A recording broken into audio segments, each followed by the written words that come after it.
Hello everyone. I was born in North Korea and lived there for many years as an expat. Not long ago, someone asked me, does prostitution exist in the Hermit Kingdom? Many people assume that's impossible. But just a few days ago, a leaked internal news video from North Korea revealed the bust of a sex ring.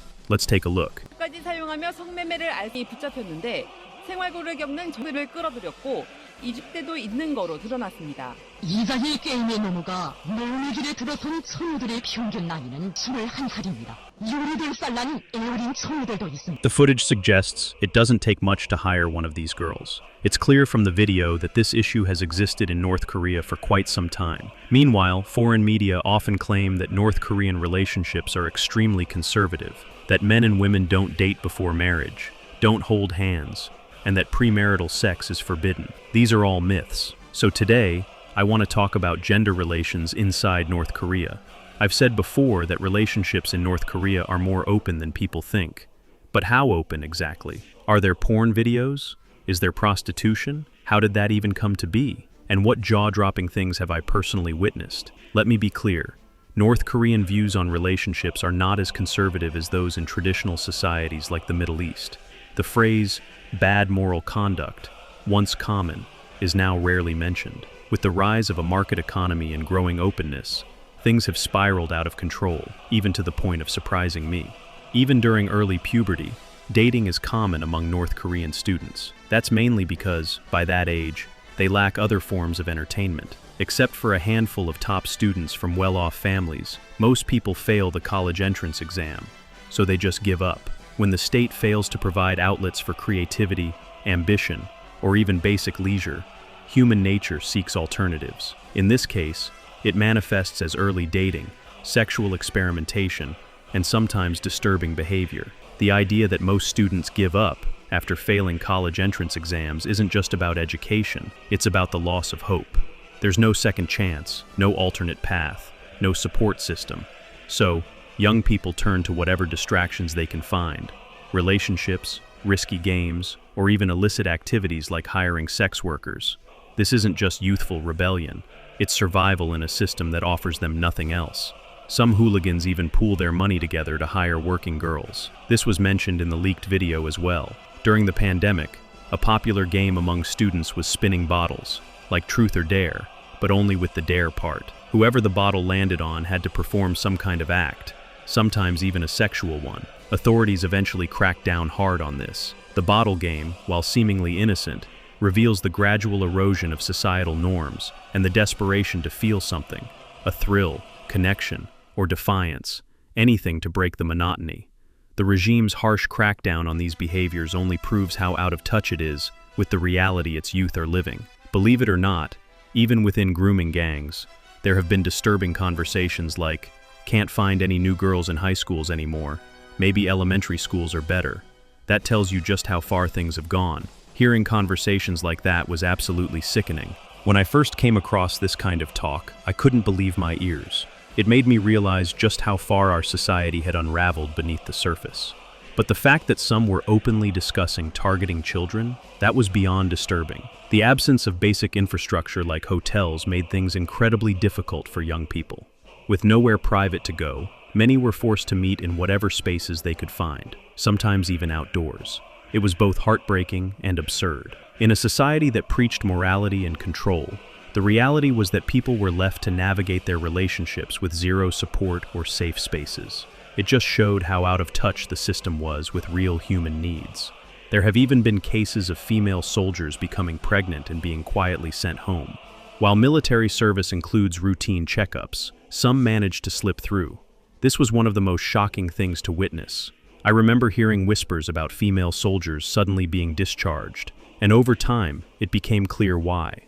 Despite the strict structure of military life, things still happened behind the scenes. It was unsettling to realize how common premarital sex was, even among teenagers, especially in a society that outwardly promotes such rigid moral standards. The reality was far messier than the propaganda ever admitted. So yes, premarital sex happens in North Korea, even among minors. During the country's mandatory 10-year military service, even soldiers often couldn't control themselves. Supplies were scarce, so clever soldiers who work in logistics, or those good at stealing, often ended up with girlfriends. If the relationship lasted, they would get married after discharge. Sometimes, if the man was poor but promising, the woman's family would even pay for his education after service. So yes, stories like that of Tiger Woods, a man who cheats on his wife after finding success, happen in North Korea too. In civilian life, where there's no military or school discipline, people are even more liberal. Almost anyone with some money or status has at least one extramarital affair. It's become so normalized that people even admire those who can keep a stable family and have multiple affairs. Once someone gains a little power or money, they start acting the same way. Affairs become a symbol of status, not shame. People even praise those who can balance a stable family while secretly maintaining multiple relationships. It made me realize that, despite all the cultural and political differences, human nature doesn't change. Whether it's Pyongyang or New York, power often leads people down the same path. Even the lowest-ranking officials, like field supervisors on farms, often have mistresses, unless they're particularly clueless. And higher-ranking individuals, it's practically expected. Money, power, and reputation attract romantic attention. So does this mean there are no rules at all? Not exactly. Officers in the Ministry of State Security, Public Security, and the military, basically anyone in uniform, are not allowed to divorce. If they do, they lose their positions. But this only applies to the lower ranks. The logic is, if you can't manage your personal life, you won't be trusted to handle your job. Still, as long as you don't divorce or create a public scandal, affairs are tolerated. This rule always struck me as deeply hypocritical. I knew officers who were miserable at home, but kept up appearances just to protect their careers. Meanwhile, everyone turned a blind eye to their affairs, as long as it didn't make headlines. It was never really about morality. It was about control and saving face. The higher up you were, the more you could get away with. The system wasn't built on fairness. It was built on appearances. Back in the 1980s, a local propaganda chief was demoted to a factory job for moral misconduct. He had a powerful presence, and many suspected he was made a scapegoat. But one evening, someone walking under a railway bridge saw two people having sex. Looking closer, they realized it was the 50-something official sweating profusely with a 20-something female worker. They claimed they were discussing important post-work matters. The witness didn't report it, but rumors spread fast. His reputation was destroyed. People laughed behind his back. He pretended not to know and quietly retired. Later, his wife and children escaped to South Korea. Stories like this are common in North Korea. In this video, I want to share one more. Like in any society, extramarital affairs aren't limited to men. Women, too, can and do engage in these kinds of relationships, especially when they hold positions of power or influence. In South Pyongan province, for example, I heard of a female official who reportedly had inappropriate relationships with over 30 male colleagues, all from different ranks. It might sound shocking to outsiders, but honestly, it's just another reminder that human desires don't follow political systems or cultural restrictions. Whether it's a man or a woman, power and opportunity can lead anyone down the same path. So when did prostitution start appearing in North Korea? In the past, it was unthinkable. But everything was changed during the arduous march, which was a devastating period of famine and economic crisis in North Korea during the mid-1990s. It began after the collapse of the Soviet Union, which had been North Korea's main economic supporter, and was worsened by natural disasters like floods and droughts. So when women are caught engaging in sex work independently, not as part of an organized ring, they're usually fined. During the COVID pandemic, I witnessed firsthand just how desperate things became. Extreme poverty pushed people to the edge, and I saw women offering their bodies for less than $1, sometimes even just for food. It was heartbreaking. These weren't criminals or delinquents. They were mothers, daughters, and sisters, simply trying to survive in a system that had abandoned them. Seeing that kind of suffering made it painfully clear how fragile dignity becomes when hunger takes over. Some women were forced to sell themselves at train stations. As soon as you step off the train, a decently attractive woman may approach you, asking if you need a place to stay. Only later do travelers find out that the accommodation is actually her home, not a hotel. The conditions are poor, dorm-style rooms. When the guest arrives, another man, her husband, shows up.